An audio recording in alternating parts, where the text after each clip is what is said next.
I remember the first time I realized something inside me wasn't quite right. Not physically, not obviously broken, but undeniably off. I was sitting in a crowded cafe, half listening to the hum of conversation around me, stirring a lukewarm coffee absent-mindedly. Everything looked familiar. The chatter, the clatter of cups, the bright morning sunlight spilling through the window. Yet I felt strangely distant, like a ghost passing through my own life. My hands moved. Words came out of my mouth in conversation, and my eyes scanned the room. But inside, something was mute. It wasn't numbness exactly. It was more like a switch had flipped to ghost mode. And I was there, but not really there. This quiet disconnection tugged at me, a silent scream beneath the surface, and I couldn't shake the feeling that I had lost some part of myself. At first, I told myself maybe it was just stress or exhaustion, something that would pass. But the feeling lingered and grew, like an invisible fog settling over everything inside me. I found myself drifting further away from my own emotions, unable to name what I was feeling. Joy felt dim, sorrow felt distant, and even anger seemed muted, a dull hum instead of a sharp edge. I spoke, worked, laughed, and went about my days. But beneath the motions was a strange detachment, as if I had become a spectator watching my life unfold through a screen. What terrified me most was not just the feeling of absence, but how effortlessly I slipped into it. It was like my mind had learned to protect me by shutting down the raw edges of experience, turning down the volume on feelings that once felt overwhelming. Anxiety crept quietly into my life and hijacked the connection I had with my own inner world. I found myself trapped inside endless loops of thoughts, replaying conversations, worrying about what could go wrong, analyzing every choice as if on some invisible treadmill that never stopped moving. The louder my mind became, the quieter my body and heart felt. I would catch myself staring out a window for minutes, caught in a swirl of mental chatter, but disconnected from the simple experience of being present, feeling sunlight on my skin, the warmth of breath, the rise and fall of my chest. The living, breathing part of me seemed overshadowed by an internal flood of worries and endless inner commentary. It was as if my mind had become an overbearing boss insisting I plan, control, and prepare nonstop, while my body sat silently waiting, craving calm and safety that never arrived. My emotions, the ones I used to understand without effort, felt like strangers now, elusive and confusing. One evening, while scrolling through messages on my phone, I stumbled on an old photo of myself laughing uncontrollably with friends. I blinked, realizing it was hard to recall how that joy even felt in my chest. I felt more tired than happy, more tense than relaxed. In that moment, I confronted a harsh truth. I had lost touch with myself. The person in the photo was someone I recognized, but also someone far from who I was in that moment. It was like I was living two lives, one on the surface that kept everything running smoothly, and another hidden beneath the worn veil of anxiety that chipped away at my real sense of being. But here's the thing, I didn't want to lose myself. Not really. Somewhere deep inside, amidst the fog of silent disconnection, there remained a flicker of something stronger, calling me back. Not a voice yelling to fight harder or fix faster, but a quiet invitation to simply come home. Yet, the path back wasn't clear at first. How do you reclaim yourself when the very parts you want to reach feel like they're fading into shadows? How do you reconnect without pushing and fracturing fragile edges? The usual advice felt distant or overwhelming. Tell me to breathe, meditate, journal, but sometimes all I wanted was for the noise to stop so I could just feel me again. What surprised me, and soon became a powerful realization, was that this disconnect wasn't some sign that I was losing my identity or spiraling out of control. Instead, it was like my mind and body had designed a survival strategy, a shield, to keep me safe from the rawness of experience that felt unbearable. The disconnection was not defeat, but a silent, imperfect form of protection, a way of coping with anxiety that didn't just live in my thoughts, but invaded my entire being. Understanding this shifted everything. It wasn't about blaming myself for feeling off or broken. It was about seeing the story beneath the surface. And that's where my journey really began, learning not to push harder, but to listen deeper, not to force change, but to welcome patience, not to escape the discomfort, but to gently step back into the parts of myself I'd been avoiding. It was a path not toward becoming someone new, but toward coming home to the person I had been all along, alive, whole, and ready to reconnect. This process has not been easy or linear, but it has been deeply human and deeply worth it. If you find yourself here too, running on autopilot, speaking and moving, but feeling like a part of you is turned off, I want you to know you're not alone.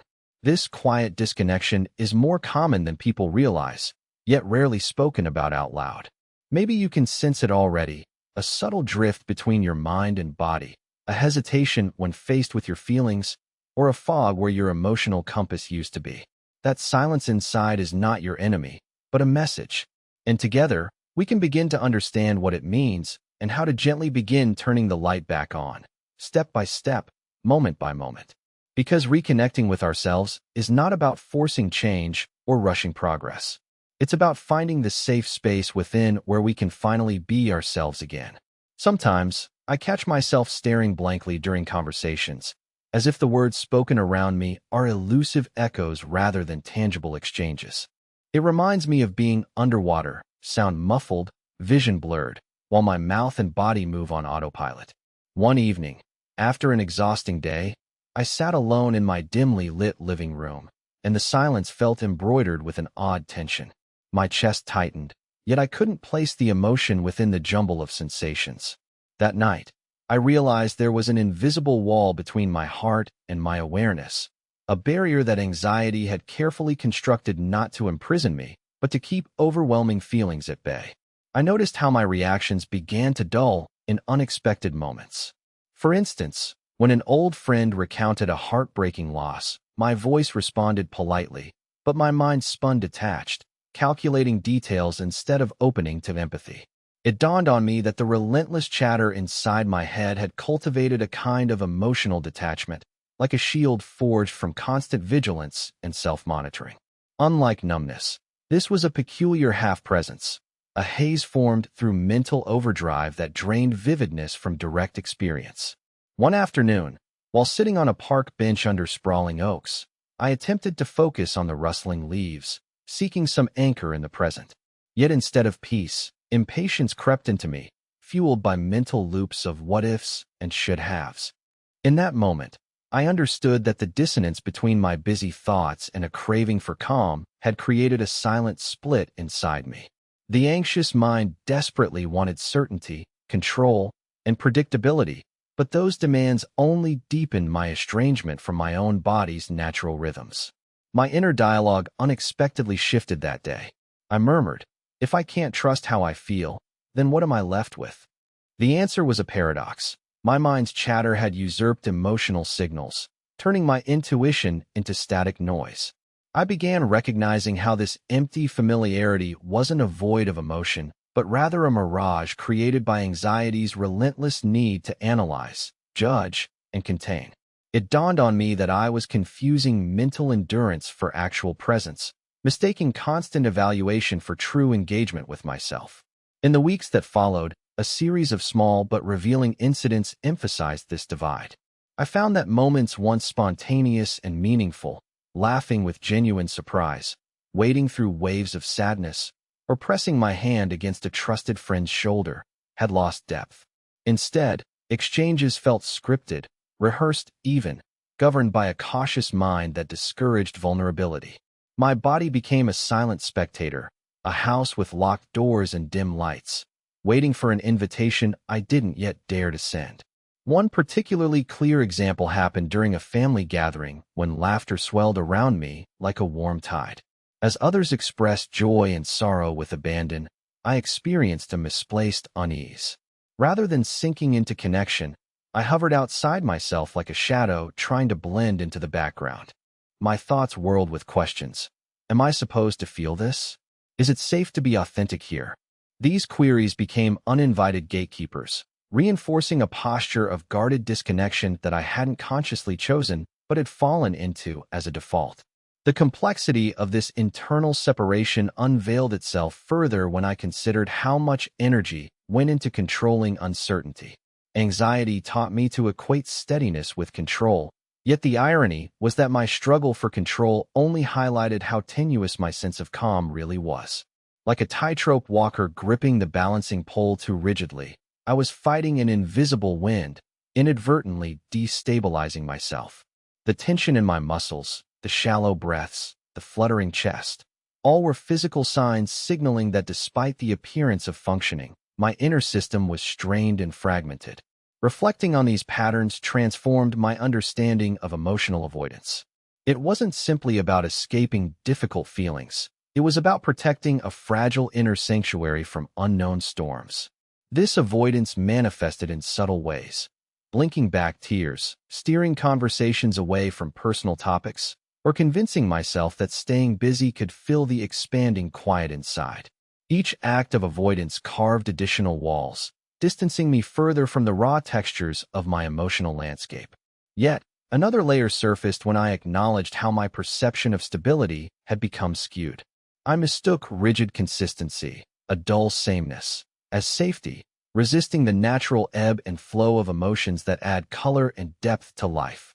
Like someone who prefers a monochrome painting over vivid hues, I had traded authentic engagement for an artificial calm reinforced by mental discipline.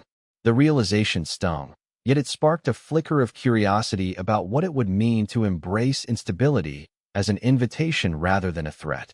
Now, consider how this applies when you encounter moments of intense emotion or upheaval. Perhaps you notice yourself stepping back mentally, as if to observe from a distance rather than dive in. Maybe anxiety creates a script detailing how to behave, what not to feel, and when to retreat. Recognizing this script is crucial because it gently interrupts the automatic patterns that keep us distanced from ourselves. It invites us to question: can I permit myself to feel without dismantling the whole? Could softness replace tightening? These questions may not have immediate answers, but simply opening the door to them softens the barriers one brick at a time. There was a particular instance during a solo walk when an unexpected wave of sorrow washed through me. Tears welled up without warning. Instead of suppressing them, I paused and allowed the trembling emotions to ripple outward. It felt unfamiliar yet profoundly freeing, like releasing air trapped in a balloon. In that surrender, I discovered a subtle reconnection unfolding, not by effort, but by permission. It was a momentary bridge from isolation back towards self-compassion, a glimpse into what lay beyond the grip of anxious control. Through these encounters, I gradually came to understand that healing begins not by bulldozing walls, but by noticing and gently loosening them. It's a quiet courage to meet the jagged edges and uncertain textures within us, embracing vulnerability as a portal to authentic connection. This mindset shift isn't an overhaul. It's a careful unraveling of old defense patterns, one delicate thread at a time. By honoring the complexity of these experiences, instead of rushing to fix or dismiss them, I started reclaiming parts of myself that had been sidelined, lost in the labyrinth of anxious survival.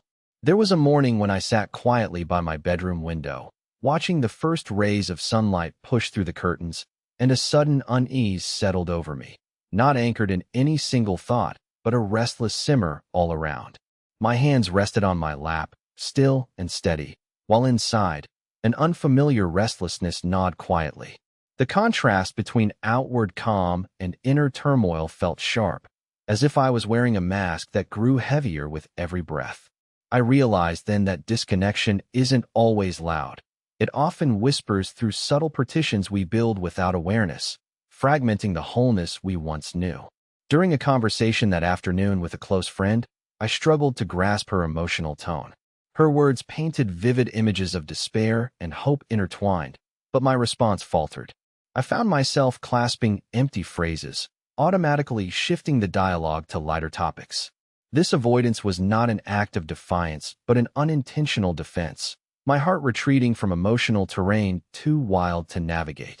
It felt as if my internal compass had been recalibrated by anxiety to steer clear of uncharted waters, leaving behind a map with missing landmarks and faded trails. One evening, overwhelmed by that subtle absence of connection, I decided to slow down and tune into my physical sensations, something I had neglected. I ran my fingers gently over the fabric of an old sweater, noting its textures and warmth. To my surprise, This simple act sparked a fragile bridge from my racing mind back toward my body's quiet language. It was an invitation whispered softly, an unexpected reminder that presence resides in tangible experience, where thought alone cannot reach. That night, the contrast between mental overwhelm and somatic calm underscored how much I relied on intellectualizing to compensate for emotional dissonance. The days that unfolded only deepened this realization. I noticed how often I used distraction, burying myself in routines or digital screens, searching for some semblance of order in chaos. Yet these diversions created their own kind of disconnection, guiding me further away from internal guidance. Like a traveler lost in a dense fog, I moved forward, but without the landmarks that emotion and sensation provide, passing right by signposts that could have anchored me to deeper knowing. Yet, the paradox was undeniable. In protecting myself from emotional intensity, I unwittingly sacrificed intimacy with my own essence. It became clear that anxiety wasn't merely a mental barrier, but something more insidious, a hypnotic force that numbed sensitivity so deeply that even recognition of its presence required courage. On a crowded subway ride, for instance, absorbed in a swirl of faces and noises, I glimpsed a stranger's smile and caught a spark of something familiar inside me, a flicker of empathy long dormant. The brief exchange reminded me how easily disconnection dims the very humanity we reach for in others. Building on this, I faced an internal tug-of-war. The yearning to reconnect clashed with the impulse to retreat. Sometimes I noticed my breath catching when emotion threatened to surface, as if ancient alarms warned me to stay guarded. My mind scrambled to rationalize, creating stories of why feeling less might equate to greater safety. But gradually, I saw this thinking for what it was, a double-edged sword that, while protecting me from pain, also confined me away from joy and spontaneity. Like a cage with invisible bars, anxiety crafted imprisonment that felt both familiar and suffocating. One afternoon, during a walk in unfamiliar woods, I accidentally stumbled upon a clearing flooded with golden light. The shift from dense shadows to vivid sunbeams struck me deeply. It was as if nature itself illustrated a choice, to remain in obscurity or step into illumination. Inspired, I allowed myself a moment to breathe fully, sensing my feet against the earth and the gentle rush of wind through leaves. This bodily awareness cracked open a door long sealed, offering a glimpse of what awaited beyond fragmented experience, an invitation to embrace wholeness, even with its complexity. I recall another time when journaling, words spilled out in a cascade of vulnerability. Instead of attempting to suppress or sidestep uncomfortable insights, I leaned into their edges, feeling the raw texture of uncertainty without flinching. Writing transformed into a dialogue with myself, where doubt and hope coexisted without judgment. Through this evolving practice, I learned that disconnection isn't a permanent exile but a landscape in motion, one where curiosity can replace fear, shifting the internal narrative from isolation toward belonging.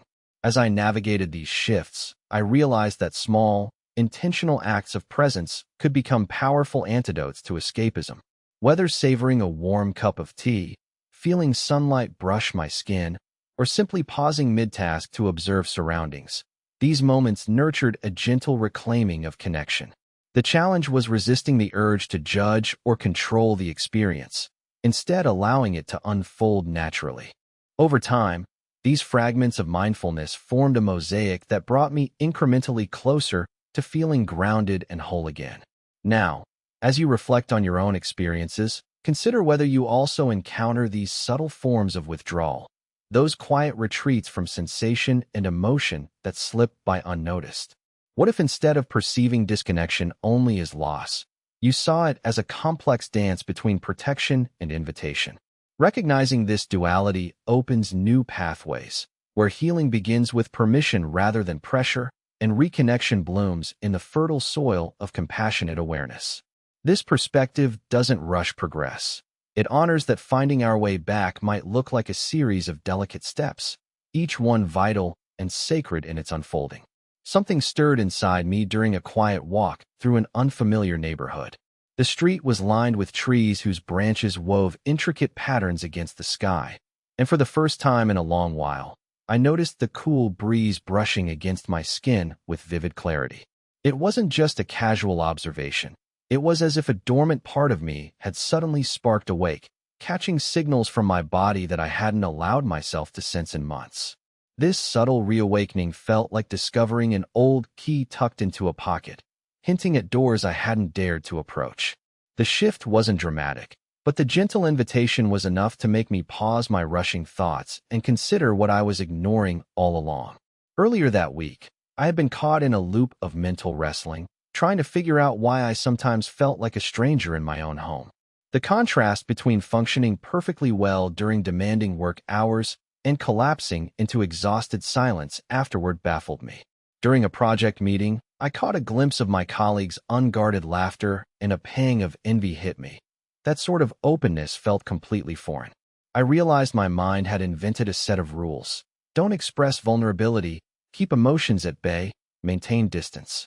Yet, these internal self-imposed mandates only deepened the chasm I was longing to close.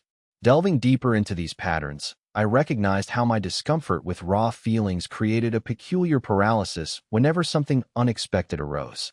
For example, when a close friend shared a significant success, instead of rejoicing authentically, I masked my response with a neutral smile and internally questioned whether I deserved that kind of happiness. This mental barrier wasn't born from cynicism, but a wariness that my emotional landscape could betray me at any moment. It dawned on me how I had conflated emotional exposure with instability, mistakenly believing that protectiveness meant suppressing heartfelt reactions as if they were dangerous currents threatening to sweep me away. A turning point came during a heated discussion with my partner about the toll this internal detachment was taking on our relationship. I felt falsely reassured by my calm tone, even when my heart was pounding with anxiety. "How can you be so distant when everything's happening between us?" she asked softly, frustration tempered with care. My silence in response was both an act of self-preservation and a confirmation that I wasn't truly present. That uncomfortable exchange forced me to confront the fact that my emotional shutdown was not shielding me from pain, but instead erecting barriers to connection and intimacy, the very elements I craved most. Gradually, I uncovered the way anxiety had taught me to confuse emotional unpredictability with risk, making me cling to a fragile illusion of control by numbing sensation. I noticed how I sometimes resorted to analyzing conversations long after they ended, dissecting every nuance to avoid surprise or discomfort. This relentless mental monitoring became a substitute for honest feeling, turning my experience into a disjointed string of assessments instead of flowing moments. It took courage to admit that controlling thoughts did not equal stability. In fact, it often fueled deeper unease. Then, during a solitary afternoon hike, I witnessed a mother bird tending her fledgling. The tender, instinctual care exchange between them stirred a quiet longing within me to nurture my own neglected inner self. Watching the chick wobble on fragile legs, trusting its parent despite uncertainty, I recognized a parallel in my life. I had resisted trusting myself, fearing that vulnerability would invite chaos.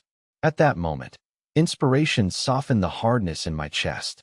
What if courage was not the absence of fear, but the gentle willingness to stand with it, to allow feelings their rightful space without judgment? From that experience, I began introducing small but meaningful gestures to stay connected in moments usually filled with anxiety-driven escape. When emotions swelled unexpectedly, instead of retreating mentally, I practiced acknowledging the sensations physically, sensing how tension might manifest in my shoulders or chest. Sometimes, I whispered softly to myself, grounding words that validated rather than dismissed those stirred feelings. These practices weren't grand transformations. They resembled delicate threads weaving a new pattern of self-awareness that embraced vulnerability not as weakness, but as an essential aspect of being alive. I remember a surprisingly informal interaction at a neighborhood market that marked another subtle breakthrough. A friendly vendor complimented my choice of fruit, and I felt a genuine warmth ripple through me before my usual mental defenses could kick in. The simple exchange anchored me in the present, reminding me that connection doesn't always demand intensity. It often flourishes in shared, uncomplicated moments. This insight brought a renewed sense of possibility. Maybe healing wasn't about seeking sudden leaps, but embracing gradual reconnection through mindful presence in everyday life. Now, consider how these experiences might reflect your own internal landscape. When daily demands tempt you to shrink your emotional world for safety, what might it feel like to pause and gently inquire within? What part of me is trying to speak here? Recognizing that discomfort signals growth rather than failure transforms those moments from obstacles into invitations. This approach reframes anxiety's silent sabotage, revealing it as a cracked foundation begging for tender repair, not demolition. Each step toward owning these insights unveils a way forward, less about forcing change and more about nurturing what has always been waiting quietly beneath layers of protective instinct. The first time I truly noticed how anxiety isolates me was during a casual dinner with old friends.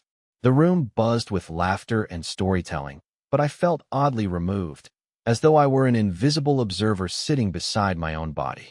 My hands moved with practiced ease, passing dishes and nodding politely, yet my senses seemed dulled, like a radio caught in static. I caught myself trying to suppress a surge of impatience when a story touched on deep emotion. It was easier to divert my attention than endure the unpredictable currents of feeling it might stir.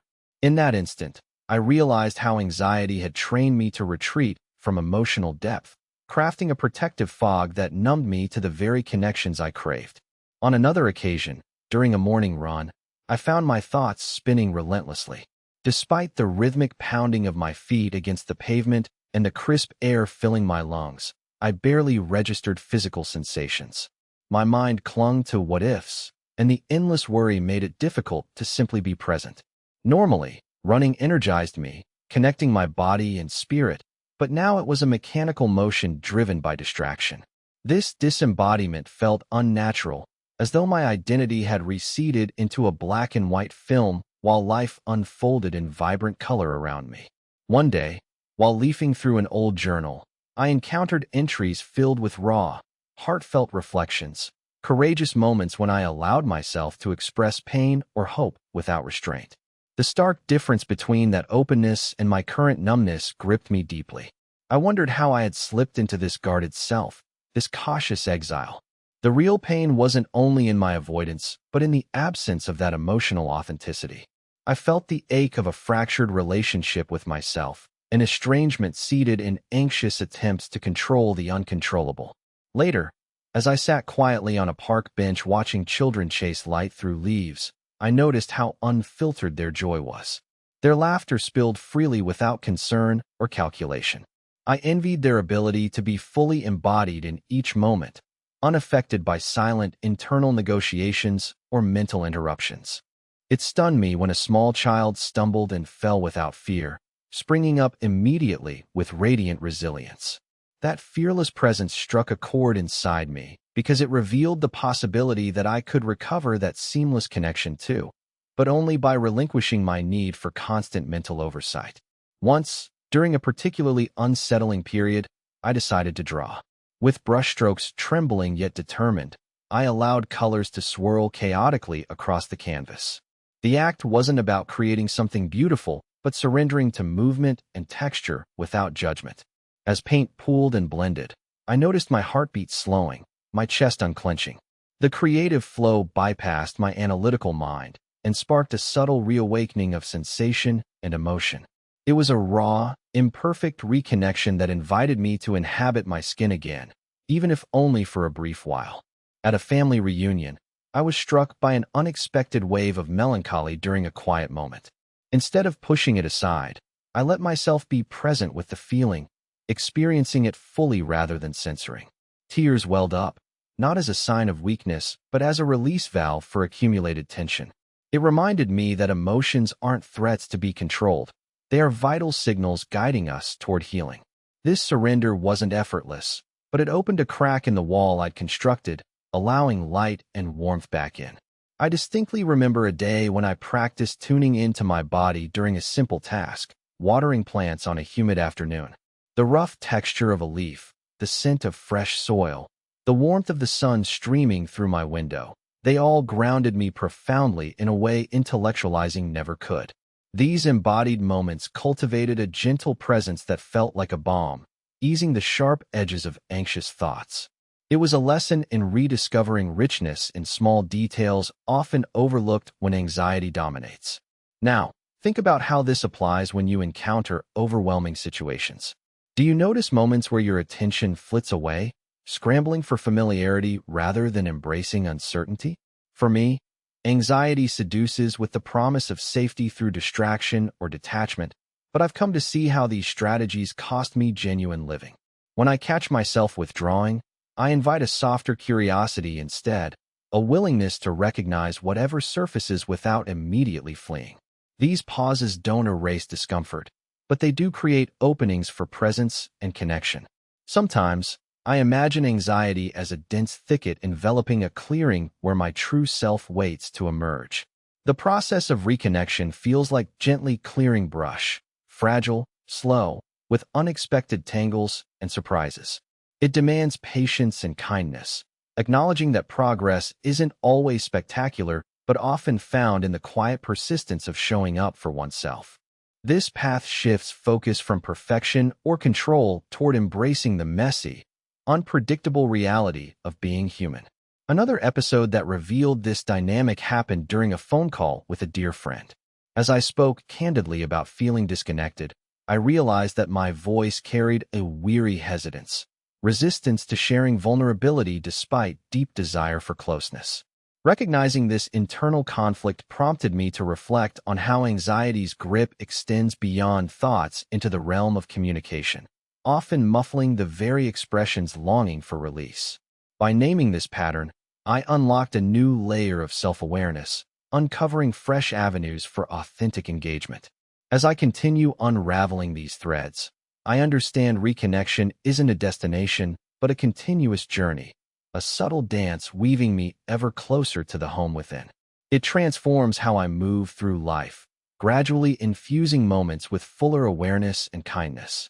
Reclaiming myself in this way feels both fragile and fierce, a tender revolution unfolding quietly inside. There was a twilight when I found myself standing at the edge of an abandoned pier, waves lapping rhythmically against weathered wood, the salty breeze pressing gently into my skin. I was engulfed by a strange stillness, not the quiet that soothes but the silence that unsettles, as if the sea held its breath to watch me unravel. In that space, I became aware of an unfamiliar ache, not from any specific thought or worry, but a pervasive numbness wrapped in a fragile shell. It was as though I carried a hidden chamber inside, locked away from my grasp, leaving me stranded between longing for openness and retreating into shadows. During the days that unfolded, I began witnessing a peculiar erosion of my inner signals. Emotions that once flooded me with color now slipped past like whispers lost in strong wind.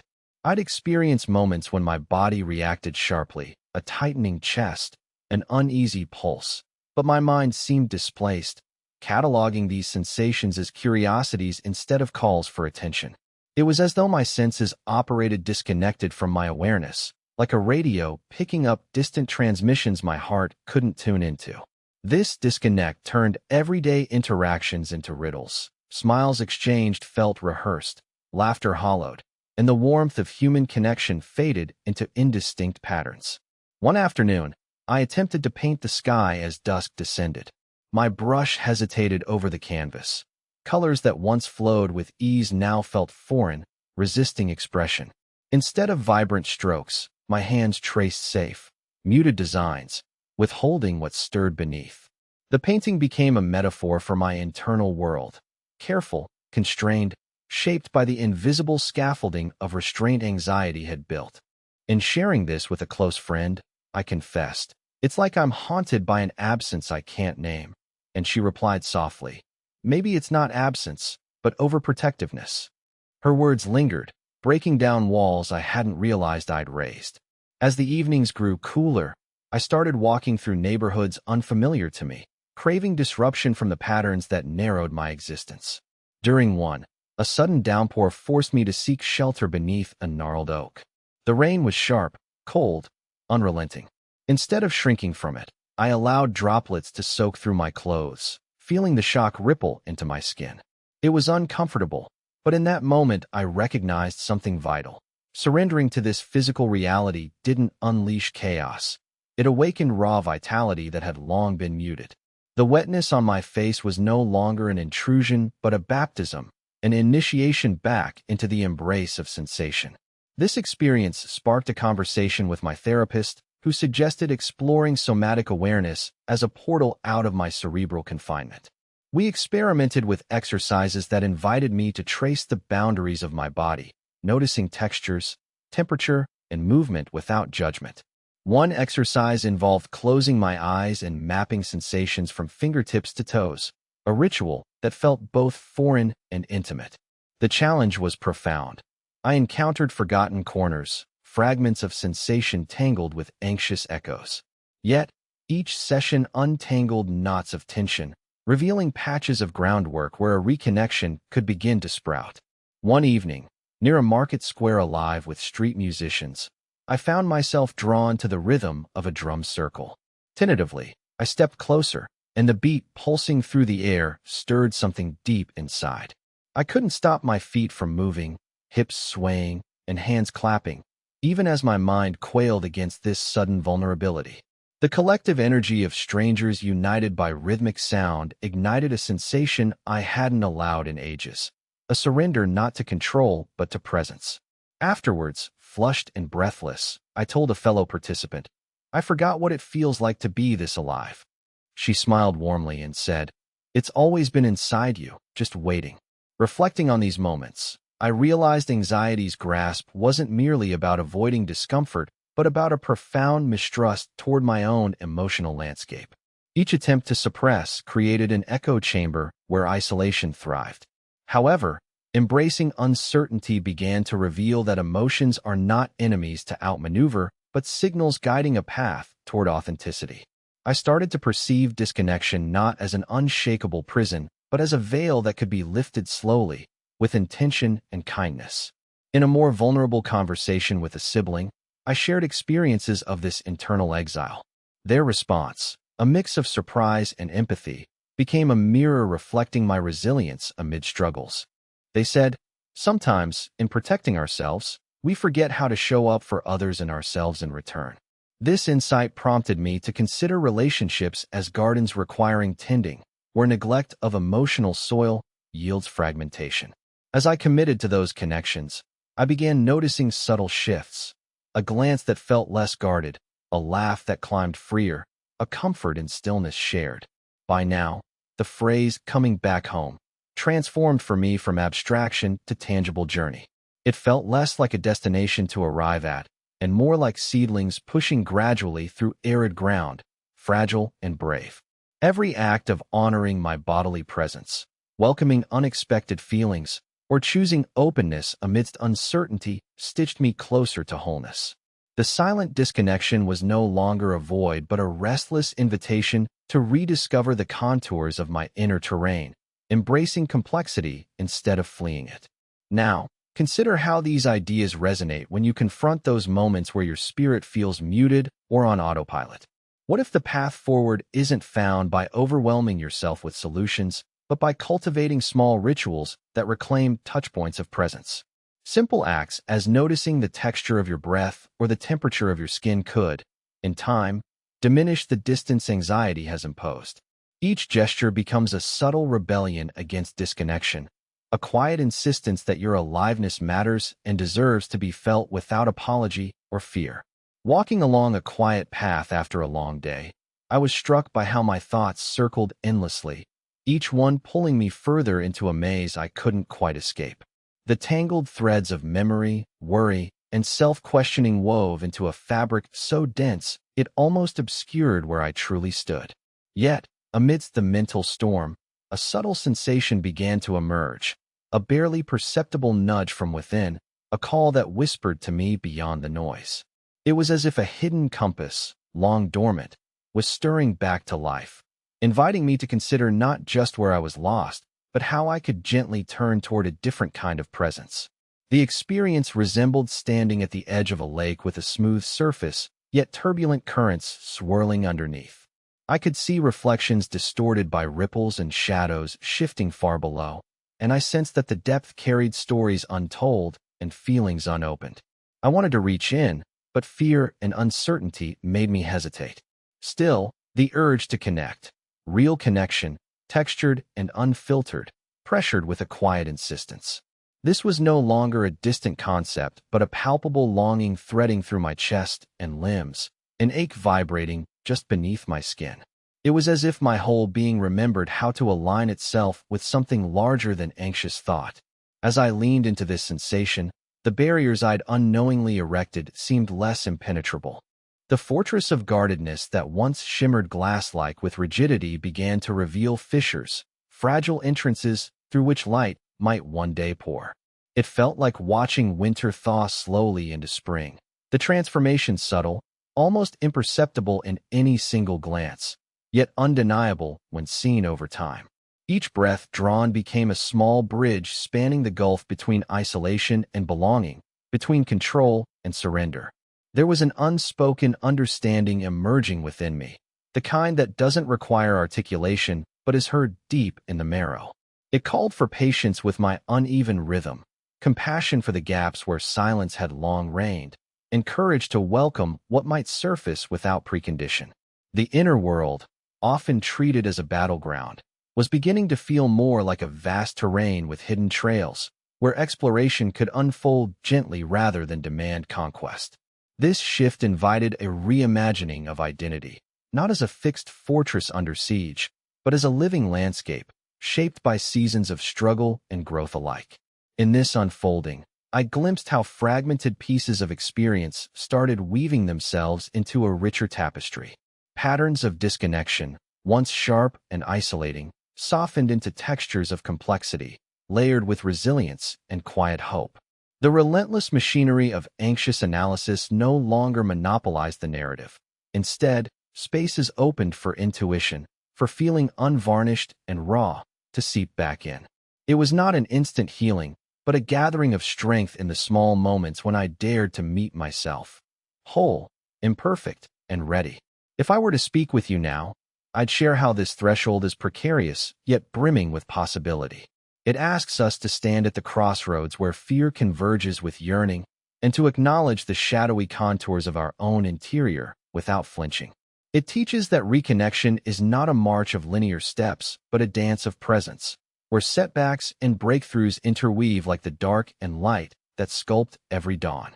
Listening closely to this delicate tension, I recognize that our stories are moving toward a convergence, a place where fragmented strands intertwine, inviting us to reclaim ourselves with honesty and grace.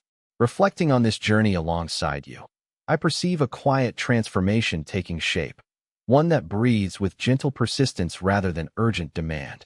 It asks us to trust the process even when the path is obscured and to honor the unfolding cadence of our own becoming. In this shared space of vulnerability and strength, I sense that what's coming holds the promise of renewal, a reclamation of presence that has been waiting patiently through every twist and turn. The horizon ahead gleams not with easy answers, but with the invitation to journey home, to a self rediscovered, a soul reawakened, and a heart ready to fully live again. As I stand here now, reflecting on the winding path I've traveled, I realize the journey inward is less about reclaiming something lost and more about uncovering what has quietly awaited my arrival all along. There is a certain sacredness in rediscovering the quiet spaces within us, often overshadowed by the clamor of anxious thoughts and restless minds. This isn't a quest for perfection or ultimate clarity, but a tender unfolding, a gradual unwrapping of layers built over time to protect, to survive. Through this unfolding, I am learning that true homecoming isn't an event marked by milestones or visible trophies. It is a subtle, unwavering presence that blooms through acceptance and compassion. There were countless moments when I wrestled with a yearning I couldn't name, a longing for wholeness that escaped my grasp, as if trying to catch sunlight through cupped hands. In the silences between my overthinking, I sometimes caught flickers of a deeper voice, inviting me not to fix or banish the discomfort, but to hold it close and listen. It whispered of resilience hidden within vulnerability, of strength woven with tenderness. Slowly, I understood that my fractured connection to myself wasn't a failure or a sign of weakness, but a layered story of endurance shaped by circumstance and the human condition. Each hesitation, each guarded step, was part of a mosaic leading toward renewed belonging. I recall times when the world seemed muffled beneath layers of anxious noise, and yet subtle sensations anchored me unexpectedly. A warm cup pressed between cold fingers, the softness of a breeze brushing past, the steady rhythm of my own breathing. These moments became tiny beacons cutting through the fog, reminding me that life's texture is held not only in thought, but also in sensation, breath, and openness to experience. It dawned on me that reconnecting with these fragments constituted a quiet rebellion against the sterile confines of detachment, a reclaiming of vitality I once doubted I deserved. With renewed curiosity, I began inviting the unpredictable, the raw and the real, back into my days. It was daunting to step into feelings that had long been sidelined, waves of sadness, bursts of joy, the full spectrum of human complexity. Yet, as I gave space to these emotions without judgment, a transformative alchemy stirred. Boundaries softened, and layers of isolation peeled back, revealing a landscape rich with nuance and potential. I learned that each moment of conscious presence was like a seed planted in fertile soil, taking root quietly and offering the promise of growth even when the progress seemed imperceptible. One afternoon, a conversation with a dear friend unfolded with unexpected depth. Our words intertwined with honesty and empathy, bridging spaces that anxiety often widened. Sharing my struggles without shame, allowing vulnerability to permeate the exchange, I tapped into a well of belonging that transcended solitary battle. It became clear that reconnection isn't confined to the relationship with self, but extends outward, rippling through how we engage with others and the world around us. Healing, in this way, is a communal mosaic, each piece vital and vibrant in the collective story.